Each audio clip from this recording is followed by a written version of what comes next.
Bien, regresamos entonces con Javier Dávila, gerente de Estudios Económicos y Sociales de la Asociación Nacional de Industria, y con Julio César Bazán, presidente de la Central Unitaria de Trabajadores del Perú. Julio César, Javier, buenas noches, gracias por estar con nosotros. Gracias por la invitación. Bien, Julio César, cuéntanos un poco cuál sería, en tu perspectiva como dirigente sindical, el balance de la legislación laboral prevaleciente, ¿no? la que tenemos el día de hoy vigente. Bueno, para hacer ese balance habría que contextualizarlo, ¿no? En el momento en que estamos, en una economía que crece significativamente por varios años, un ciertamente internacional, económica, y en el país una legislación que traslada los riesgos de la inversión a los trabajadores. Entonces, realmente hay durante todo este tiempo una práctica de explotación realmente y de preempleo en la industria peruana, en base a la legislación actualmente vigente, que viene desde la época de Fujimori y que los gobiernos democráticos han continuado. En ese sentido, nosotros consideramos que deben haber cambios y deben hacerse sobre la base de una perspectiva de transformación económica hacia un desarrollo sostenible con políticas de trabajo decente. Me parece bastante audaz eso de explotación. ¿De qué manera cree usted que se traslada el riesgo de la empresa a los trabajadores? Por ejemplo, todos tienen derecho a una remuneración por el CTS, y si le quitas ese dinero, ¿a dónde va? Al empresario. Y eso evidentemente es subvencionar desde los derechos de los trabajadores a la empresa. Eso viene sucediendo durante muchísimos años y eso no puede continuar. Los trabajadores además están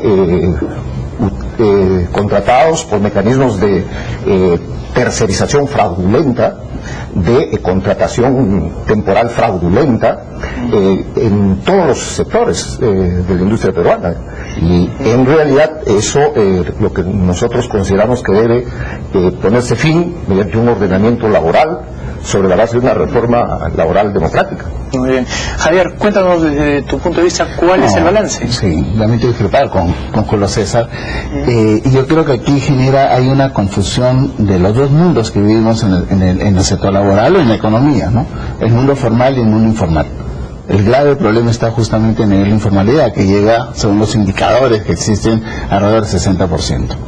¿No? Y lo que sucede es que ese es el mundo donde justamente está la explotación, está los malos pagos, la precariedad laboral. En el lado formal, ¿no? Cada vez hacen esfuerzos, se ha creado en los últimos 10 años 2 millones de empleos, los salarios han venido subiendo, nuestro salario mínimo ya está a niveles superiores en la región, está pasando a ser uno de los más altos de la región, ha habido una recuperación. Entonces eso significa que ha habido avances significativos de la mano del crecimiento económico.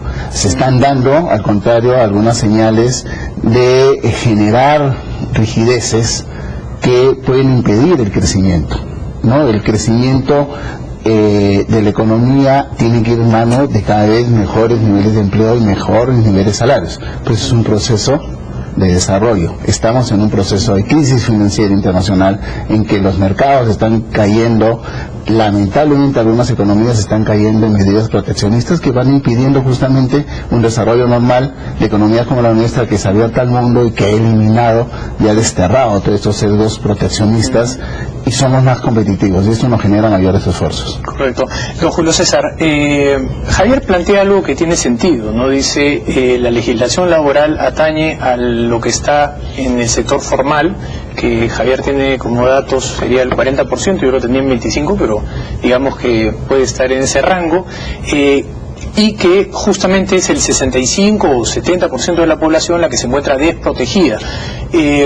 Cuando ustedes exigen estas medidas, ¿no va eso en contra un poco justamente de la lógica de la formalización? Digamos, ¿no encuentran ustedes una relación entre la rigidez o regulación laboral y los altos índices de informalidad que tenemos? No, lo que se está afirmando aquí es gravísimo en realidad, porque los regímenes 728, los regímenes especiales, se están aplicando a los trabajadores donde se dice que se ha creado trabajo, en la agroexportación, en los textiles y en las empresas tercerizadoras, que se hacen en base a la legislación.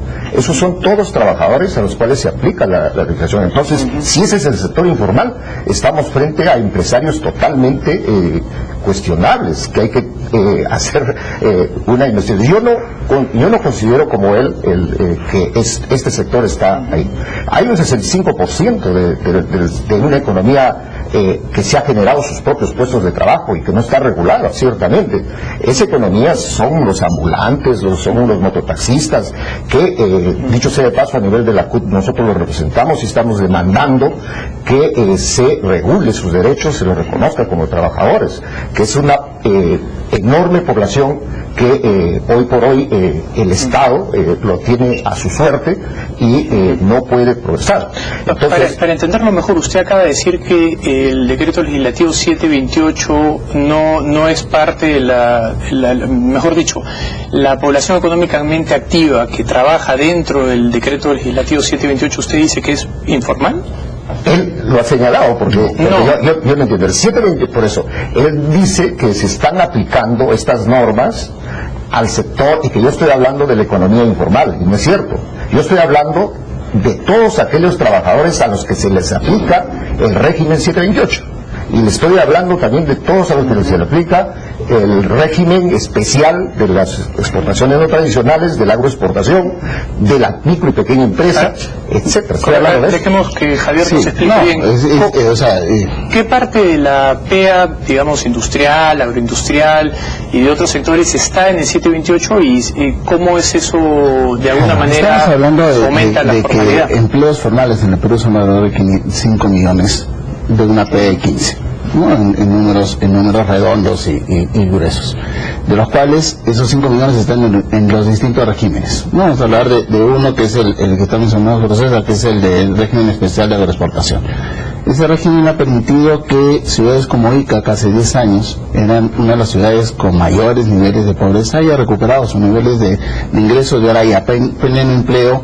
La gente que trabaja formalmente en las empresas de agroexportación tienen salarios por encima del salario básico, ¿no?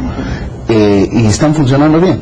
Incluso ahora tienen que estar importando mano de obra de otras regiones. Huancavelica, que es uno de los sectores que vienen beneficiando. Entonces, no sé de dónde se va a hablar precarización cuando se le paga todos sus derechos, donde se le paga salarios por encima del salario mínimo y de acuerdo a la ley. O sea, si la ley es buena o mala, y eso es otro tipo de discusión, ¿no? Entonces, sí se le está dando los beneficios acorde a la ley, ¿no? Independientemente que esa ley nos guste o no. Igual sucede con nosotros, con los otros regímenes especiales, ¿verdad? Se les paga lo que, y todos se les paga el CTS, a todos se les paga el salario, sobre todo se les paga las horas extras y se les paga el derecho al seguro social. Y las empresas que no lo hagan deben de seguir sus procesos regulares administrativos. Así es. Si alguien incumple, o sea, debe ser denunciada, y que las sanciones deben ser con todo rigor a la ley. En eso creo que estamos coincidiendo plenamente. Pero la contratación, ¿cuál es en el sector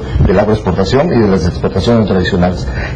En el régimen de las exportaciones no tradicionales, la contratación es temporal de manera indefinida y por el número limitado de trabajadores.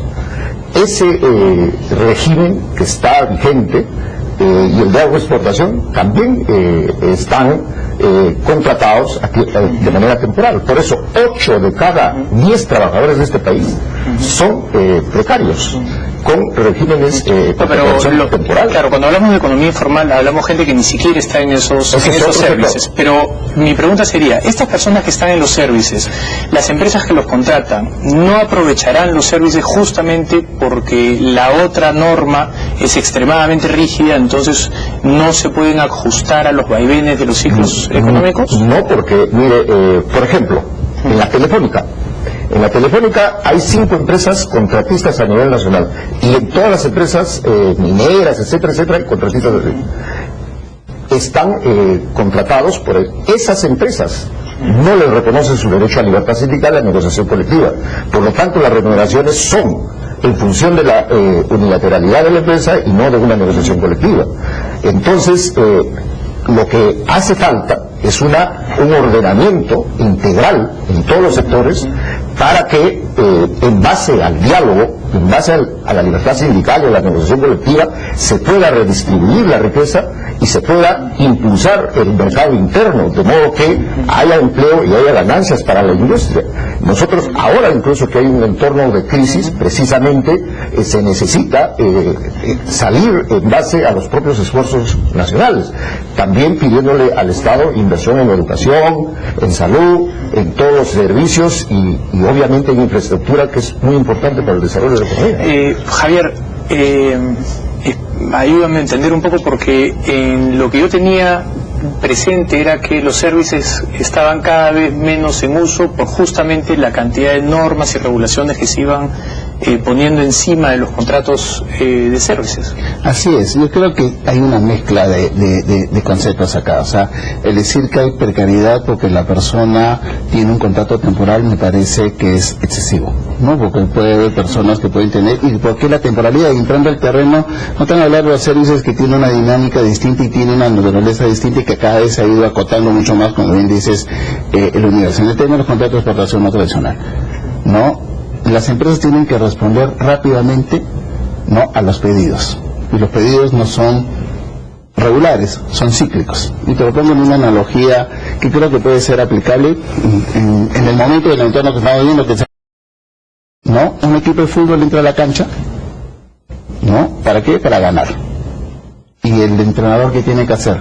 Buscar y ajustar las piezas de tal manera que pueda ser eficiente y lograr el objetivo de ganar. No, si yo soy rígido y no tengo capacidad de cambio ni adecuarme, lo más probable es que voy a comenzar a perder. O sea, hay sistemas, no 4-4-2, 3-5-2, 4-5-1, dependiendo del esquema, dependiendo del partido, dependiendo del rival. Lo mismo sucede con las empresas. Si hoy día me piden 100, ¿no?, y voy a tener personal por 1000, sencillamente la empresa va a colapsar. Si yo tengo pedidos por 1000, pero son pedidos temporales, contrato para atender esos pedidos al personal. Entonces es por eso que la temporalidad permite funcionar a las empresas y permite viabilizar y sostener el crecimiento de las empresas, ¿no? La diferencia ahí es eso, la temporalidad. Los demás beneficios, inclusive el pago de las utilidades, está garantizado en cualquiera de los regímenes. Entonces, grandes diferencias, a excepción de la temporalidad, no. A ver, vamos a ir a una pausa. A su regreso quisiera conversar justamente sobre esto. ¿Cómo hace una empresa que tiene una demanda cíclica, digamos, y de esa manera tiene que ajustar su población de trabajo? Vamos a hacer una pausa y regresamos. Bien, regresamos con Julio César Bazán, presidente de la Central Unitaria de Trabajadores del Perú, y con Javier Dávila, gerente de Estudios Económicos y Sociales de la Sociedad Nacional de Industrias. Don Julio César, nos quedamos en la formalización y los contratos cuando la demanda de la empresa es cíclica. ¿Cómo hace una empresa que tiene una demanda cíclica para ajustar su los cantidad de trabajadores? Deben ser de la modalidad de acuerdo a la naturaleza de la necesidad. Obviamente, en esos casos, la contratación es correcta. Lo que no es correcto es la desnaturalización de puestos de naturaleza permanente que son ocupados por trabajadores de naturaleza temporal. Correcto. Eso no está correcto. Pero la ley, antes de que se introduzca la ley que permitía los servicios, no permitía la contratación temporal. Siempre la contratación temporal ha existido, siempre también el periodo de prueba ha existido. Eso es... con estas nuevas normas que dio Fujimori, lo que se hizo es expandir de manera generalizada y promoviendo en realidad el incumplimiento de las cosas, porque yo siempre digo que hay buenos empresarios y hay malos empresarios. Los malos empresarios están usando esas normas para desnaturalizándolas. Entonces, en el régimen de o de exportaciones no tradicionales, no puede haber gente que está trabajando 25 años con contratos de 1 mes, 2 meses, 3 meses permanentemente. Claro, eso sin duda es en contra de la naturaleza. En las empresas que reparan las líneas telefónicas, ITF, Cobra, etcétera, de Telefónica, también. ¿Cómo puede ser ese trabajo temporal si es de manera permanente? Entonces, ese tipo de cosas son las que nosotros cuestionamos. En su opinión y la de su organización, ¿la legislación laboral para ustedes es extremadamente flexible, es rígida, es medianamente rígida? ¿Cómo la catalogarían ustedes? Nosotros lo que señalamos es que es injusta, porque primero, en realidad no se respeta un derecho fundamental, la libertad de organización.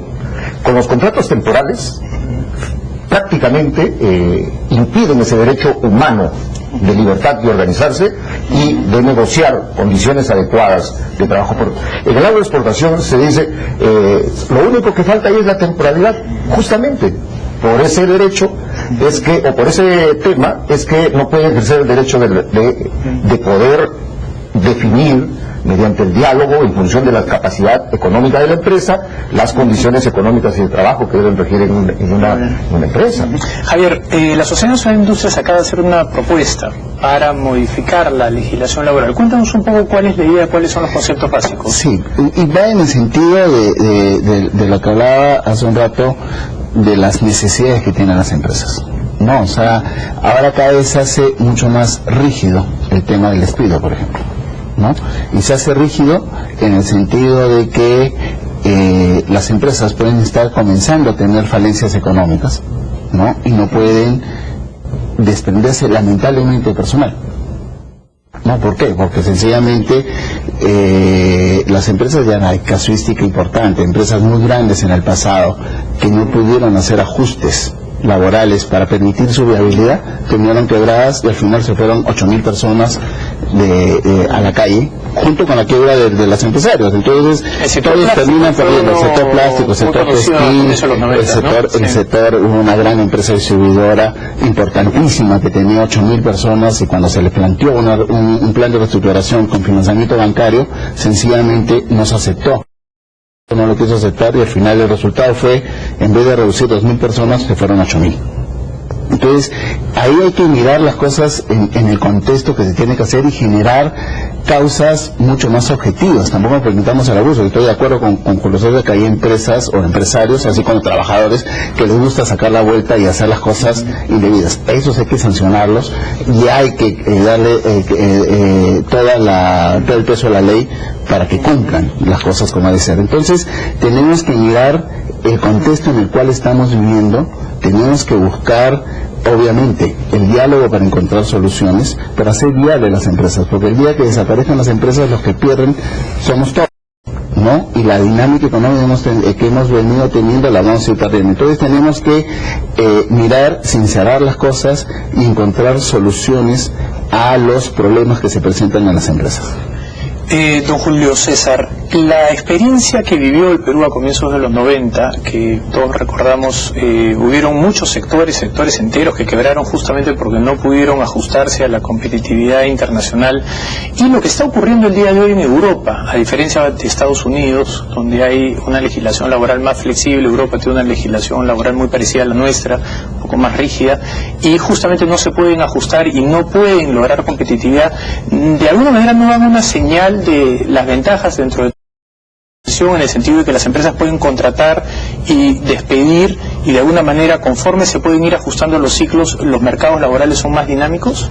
Bueno, en primer lugar quisiera precisar que yo no he visto en ninguna parte que estén queriendo encarecer o rigidizar el despido. No sé, no he visto ninguna propuesta al respecto. Lo que hay es una ley general de trabajo que está discutida y que está estancada en el Congreso y que debería señalarse. Respecto al tema de la flexibilidad y de los cambios que hay, obviamente que hay que estar justamente en esa perspectiva, y ahora incluso la situación es más clamorosa. A nivel mundial ya el mundo del trabajo tiene que enfrentar otros retos, el tema demográfico, el tema del calentamiento global, del respeto que se debe tener al medio ambiente, de la falta de gobernanza y de la automatización, ¿no? Entonces, el humano está cada vez más siendo dejado por máquinas. Esas cosas las tenemos que enfrentar precisamente mediante el diálogo y mirando una perspectiva. Nosotros por eso desde la Central Unitaria hemos planteado que se cumpla con constituir el Consejo Económico y Social, para que ahí podamos determinar las cosas y que se hagan políticas de trabajo decentes. Ahí, por ejemplo, algo que los economistas siempre analizamos es la relación que hay entre educación y legislación laboral, porque donde la legislación laboral es muy rígida y los trabajadores se educan en un ambiente con una calidad educativa muy baja, evidentemente son desplazados rápidamente por las máquinas.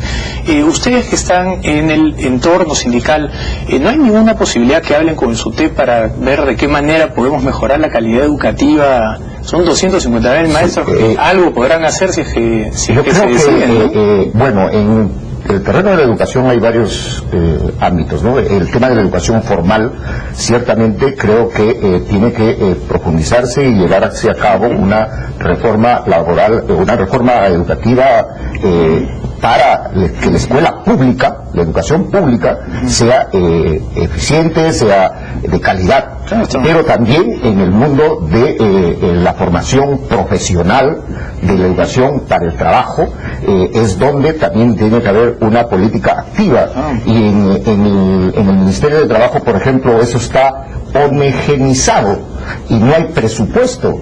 El Ministerio de Trabajo debería encargarse de estas políticas de empleo, de la capacitación, la formación profesional, cosa que hoy por hoy, por eso nosotros demandamos mayor presupuesto para el Ministerio de Trabajo y un fortalecimiento de la autoridad de trabajo. Javier, una última opinión. Sí, no, yo redondeo con esto último que has preguntado. La empleabilidad es la clave justamente para uno pueda surgir y se desarrollando y creciendo en generación de empleo, ¿no? O sea, ya la capacidad que uno debe tener es de adecuarse rápidamente a los cambios que se vienen en todas las organizaciones. Entonces ese es un desafío que tenemos, que va más allá de una simple legislación, va de una realmente política de Estado de generación de un proceso educativo para el trabajo acorde a los tiempos, ¿no? Sin ninguna duda, le harían un gran favor al Perú si pudieran hablar con ellos, porque parece que nadie más puede. Yo creo que si se instalara el Consejo Económico y Social, podríamos definir políticas mucho más importantes en conjunto, los empresarios y los trabajadores. Muy bien. Les agradezco a ambos por su presencia, por esta conversación muy interesante. Gracias. Bien, vamos nosotros a una pausa final y regresamos.